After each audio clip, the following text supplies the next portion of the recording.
Waiting for that actually. ఒక్క dialogue Uppi sir చెప్తే వినాలని ఉంది కదా మనందరికీ. ఏం డైలాగో? ఐ లైక్ ఇట్ అదా?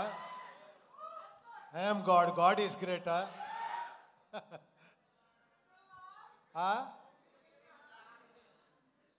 నాకంటే మీరే బాగా చెప్తారు. అన్ని డైలాగ్స్ మీకే తెలుసు, మీరే బాగా చెప్తారు. ఇప్పుడు నన్ను మర్చిపోయాను. చెప్పాను కదా, I am god is great. ఎక్కువ అడిగితే 140 crores -1 టిమీర్ అని వేస్తాను. That was crazy. And yeah, ఇంకా ఆలస్యం చేయకుండా Q&A సెషన్లోకి వెళ్ళిపోదాం. ప్లీజ్ షూట్ అండి. సార్ ఉపేంద్ర గారు, ఎస్ థ్యాంక్ యూ. మీ సినిమాల్లో ఇటు సార్ ఇక్కడ ఉన్నారా? ఓకే సార్, నా పేరు అన్వర్ అండి, తెలుగు 360 నుంచి. మీ సినిమాల్లో మీ థాట్ ప్రాసెస్ చాలా కొత్తగా ఉంటుంది. ఒక మెటాఫర్ ఉంటుంది మీ థాట్ ప్రాసెస్లో. అలాగే ఈ దేశం మీద కోపమైన ప్రేమ, ఈ రెండిట్లో ఏదో ఒకటి కనిపిస్తుంటుంది మీ డైలాగ్స్లో. అదేంటి, కోపమా ప్రేమ? దేహం అంటే బాడీ కదా, బాడీ. దేశం అంటే దేశము. నాకేం తేడా అనిపించడం లేదు. దేశం దేహం, దేహం దేశం. మన దేహం మీద మనకి లవ్ ఉంటుంది, కరెక్ట్గా లేదంటే కోపం వస్తుంది. ఇప్పుడేమో ఇదైపోతుంది, కాఫ్ వచ్చింది, కోల్డ్ వచ్చింది అనుకోండి, మీకు ఇరిటేషన్ అవుతుంది కదా. అందరికీ అయ్యేదే నేను చెప్పాను, అంతే, ఇంకేం లేదు. Thank you sir. Thank you. Upendra గారు నమస్కారం అండి. నమస్తే అండి. నమస్తే. మామూలుగా మీ మొదటి సినిమా నుంచి ఓం సింబల్ తోటి, తర్వాత స్వస్తిక్ సింబల్ తోటి రాసి, అలా ఇండివిజువల్గా ఒక్కో సినిమా ఒక్కో టైటిల్ తోటి అలా వస్తూ ఉండేది. సో ఇప్పుడు యూఐ అయితే నాకు ఆ టైటిల్ చూసినప్పుడు, ఆ లోగో చూసినప్పుడు, జనరల్గా నేను చిన్నప్పుడు గుర్రాన్ని కట్టేసి నాడి వేస్తారు. నాడి కొట్టిన తర్వాత దానికి ఆ నాడి కొట్టకపోతే కనుక అది కొన్ని రోజులు అయిపోయిన తర్వాత అది ఎక్కువ పరిగెట్టలేదు. ఆ నాడి కొట్టిన తర్వాత గుర్రం బాగా పరిగెడుతుంది. మీరు ఆ టైటిల్ దగ్గర గుర్రం గుర్తొచ్చింది కాబట్టి నాకు అది అనిపించింది. సో ఆ గుర్రానికి ప్లస్ ఈ నాడిని దేవుడి దగ్గర కూడా చాలామంది పెట్టుకుంటారు. అట్లా ఈ సినిమా రిలేటెడ్గా ఏముంది అని అడుగుతున్నా. 70% మీరే చెప్పేశారు కదండి, అన్నీ ఎక్స్ప్లెనేషన్ మీరే చెప్పేశారు. ఇదే నా ప్లస్ పాయింట్. అవునా? మీరే అన్నీ చెప్పేస్తారు, మీరే నన్ను అక్కడ తీసుకుపోయి పెట్టేస్తారు. మన పరిచయం ఇప్పుడు కాదు కదా, అంత అప్పుడే కదా, 92, 91. మంచి హీరోయిన్ చూసాము. ఏమనుకుంటారు ఈ పేరు గురించి మీరు అలా చెప్తే? సరే దానికి చెప్పండి, దాని కథ గురించి చెప్పండి. 2000లో మీట్ చేసాం, 2020లో మీట్ చేసాం మనము. అవును, అప్పుడే మనం స్టార్ట్ చేసాము. 4 years అయింది అంతే మనం మీట్. సార్ తర్వాత సరే ఓకే, కథ చెప్పొద్దు. అయితే మీరు ఆల్రెడీ దర్శకుడిగానే మీరు ఇంట్రడ్యూస్ అయ్యారు సినిమా ఇండస్ట్రీలోకి కన్నడ సినిమా ద్వారా. తర్వాత మీరు హీరో అయిపోయారు. తర్వాత బయట హీరోలతోటి తెలుగులో స్టైట్ సినిమా మీరు దర్శకుడిగా చేసే అవకాశం ఎప్పుడైనా ఉంటుందా? తెలీదండి, ఎవరికి తెలుసు. రేపేమవుతుంది అనే తెలీదు, ఏమేమవుతుందో తెలీదు. సరే, డెఫినెట్గా అవ్వచ్చు. నాకు అలాంటి ఏదైనా సబ్జెక్ట్ దొరికితే, అలాంటి ఆ సిచ్యుయేషన్ వస్తే డెఫినెట్గా చేస్తాను. సరే, మీది మన అల్లు అర్జున్ది మంచి combo, son of Satyamurthy block buster hit. So రీసెంట్గా నిన్న మొన్న కూడా కలిశారు మన బన్నీతోటి. సో మళ్ళీ మీ కాంబినేషన్లో ఎప్పుడు సినిమా రాబోతోంది అంటే? అదే మాట్లాడుకుని వచ్చాం, తర్వాత చెప్తాను, ఉండండి. సూపర్. ఉపేంద్ర గారు, సార్ సైకలాజికల్ మైథలాజీ అన్నారు. సో ఆ రెండింటిని ఎలా మిక్స్ చేశారు? అంటే మైథలాజికల్లో సైకలాజీ అన్నారు కదా, సో ఆ రెండింటిని ఎలా మిక్స్ చేశారు? ఈ స్టోరీకి ఎంత టైం పట్టింది? ఇదా, అది స్టోరీకి టైం లేదండి, చేస్తూనే ఉంటాము. మైథాలజీ సైకాలజీ చెప్పింది మీరు ఆల్రెడీ చూశారు కదా, దానికంటే ఇది వేరే రకంగా ఉంటుంది అని అందుకని చెప్పాను. కొంచెం సైకాలజీ కొంచెం ఎక్కువ ఉంటుంది ఈ ఫిలంలో. ఇందాక మాట్లాడుతూ చిరంజీవి గారితో సినిమా చేద్దాం అనుకున్నాను, కుదరలేదన్నారు కదా, అసలు ఏం జరిగింది అసలు ఆ ప్రాజెక్ట్ విషయంలో? చాలా 25-30 years అయిపోయింది. నాకు ఆ మెగాస్టార్ ఇమేజ్ ఏమనే తెలియదు నాకు అప్పుడు. తర్వాత అర్థమైంది, ఒక్క మెగాస్టార్ అలాంటి పొజిషన్కి వెళ్ళాలంటే ఎంత ఇది ఉంటుంది అని. ఫ్యామిలీకి కావాలి, యూత్స్కి కావాలి, డ్యాన్స్ ఉండాలి, అన్ని ప్యాకేజ్ ఉండాలి అలాంటి వాళ్ళకి సబ్జెక్ట్ చేయాలంటే. నేను ఏమేమో ఇలాంటి చెప్తే తర్వాత అనుకున్నాను ఇది నేనే చేసుకోవాలి అని. నేను వచ్చేసి నేను చెప్పాను, సార్ నాకు అంటే ఆ ఒక్క ఇది నాకు అర్థం కాలేదు. I'm very unfortunate. ఏమంటే నేను అప్పుడు ఓడిపోయాను రియల్గా చెప్పాలంటే. ఆయనకి సబ్జెక్ట్ చేసేదానికి నాకు అవ్వలేదు. నేను ఎప్పుడూ దొరికిన టైంలో సార్ ఇంకో ఫిలిం మీతో చేయాలని అడుగుతూనే ఉంటాను. ఓ మీరు అక్కడ హీరో అయిపోయారు, ఇక్కడ వచ్చేస్తారా మీరు అంటూ ఉంటారు. ఉపేంద్ర గారు సార్, యా సార్ మీరు డైరెక్టర్గా చేశారు, హీరోగా చేశారు. సో దేంట్లో ఏది మీకు ఈజీ అనిపించింది, ఏది టఫ్ అనిపించింది? ఈజీ తక్కువ. ఏది ఈజీగా అనిపించింది, ఏది కష్టంగా. టఫ్గా అనిపించింది? కష్టంగా ఏది అనిపించింది, ఈజీగా ఏది అనిపించింది? ఇలా చాలా టఫ్ ఇచ్చే చాలా ఎంజాయ్మెంట్ ఇస్తుంది, చాలా ఈజీగా ఉండేది అంతే హ్యాపీనెస్ ఇస్తుంది. అది లైఫే అలాగే.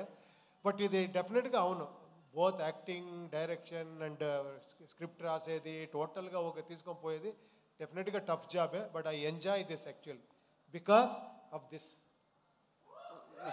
చూడండి ఇది సార్ మీ ప్రతి సినిమాలో ఒక డిఫరెంట్ డైలాగ్ ఉంటుంది, గాడ్ అని, ఇట్లా ప్రతి మూవీలో.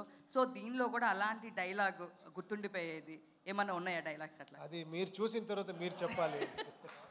ఉపేంద్ర సార్, సార్ ఇందాక మీరు మాట్లాడుతా 25 years తర్వాత కూడా నా సినిమాలో డైలాగులు, సీన్లు గుర్తుపెట్టుకుని చెప్తున్నారు అని అన్నారు.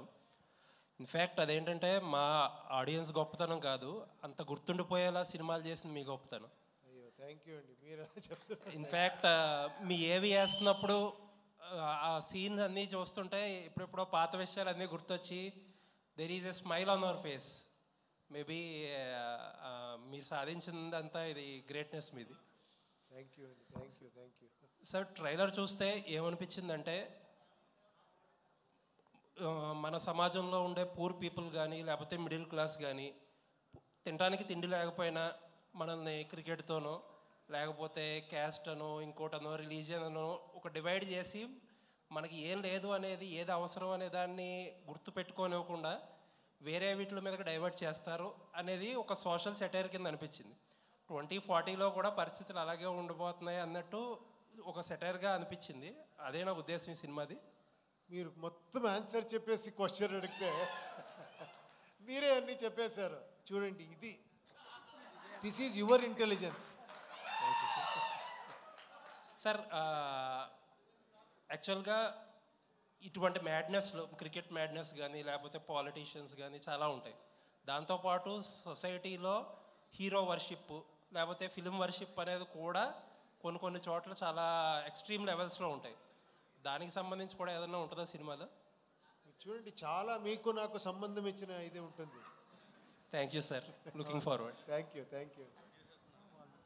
Sir Yes, sir. యాక్చువల్గా మీ సినిమాలు చూస్తున్నప్పుడు అంటే మీ పర్సనల్ లైఫో లేకపోతే మీరు చూసిన అనుభవాల నుంచి అంటే మెయిన్గా ఉమెన్ క్యారెక్టర్స్ అంటే హీరోయినాల్ని ఎక్కువ టీచ్ చేస్తున్నట్టు అలా ఉంటాయి సార్. అంటే దానివల్లే మీరు ఎక్కువ యూత్కి కనెక్ట్ అయింది అనేది అంటే మీ సినిమాలు చూస్తున్నప్పుడు మాకు అనిపించింది.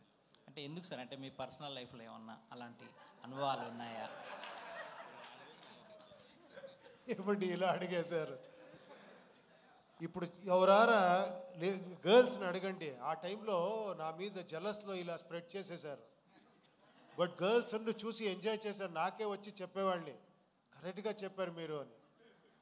మీరు అందుకే గర్ల్స్ వెళ్తే వైఫ్స్ వెళ్తే మనకి డేంజర్ అని, ఏయ్ గర్ల్స్ అన్ని వెళ్ళకూడదు ఆయన ఫిల్మ్కి అని చెప్పేశారు మీరు.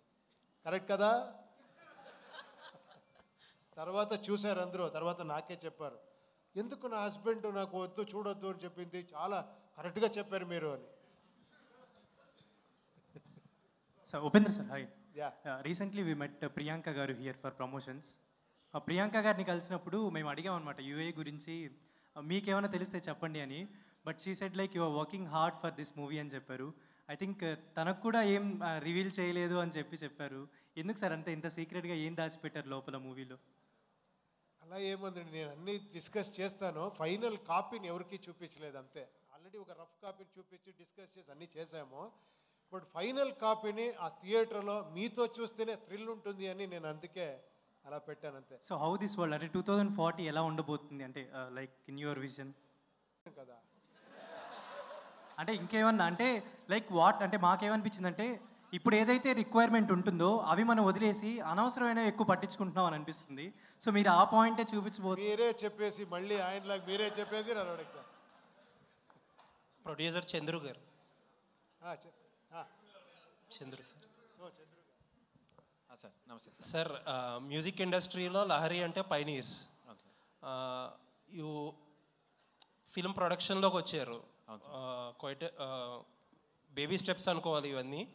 So how is the industry? Sir first film మనము రైటర్ పద్మభూషణ్ అని చేశాము ఇక్కడ మన తెలుగులో, అది సూపర్ హిట్ అయింది. నెక్స్ట్ మేం ఫేమస్ అని ఒక 2 చిన్న సినిమాలని చెప్పను, but content driven story driven cinemas చేశాం సార్. అనేక ఇది 3rd సినిమాలో మనకి ఉప్పి సార్ కొలాబరేషన్ అంటే వీఆర్ ప్రివిలేజ్డ్ అనమాట. మనము and Upendra and all other movies sir direction చేసిన సినిమాస్ అన్నీ మనము చిన్నప్పుడు వెళ్ళి ఫస్ట్ షో చూసి ఎంజాయ్ చేసిన రోజులు. సో సార్ అతని డైరెక్షన్ 9 years తర్వాత చేస్తున్నాము అంటే ఒక ఎక్సైట్మెంట్ పెరిగింది. అనేక సార్ చెప్పినట్ల ఇది ఒక చిన్న కథలాగా స్టార్ట్ అయ్యింది అండ్ ఇట్ గ్రూ మల్టీఫోల్డ్స్ అనమాట. సో మన మ్యూజిక్ లేబుల్ నుంచి స్లోగా ప్రొడక్షన్కి వస్తున్నామంటే it is because we are getting very good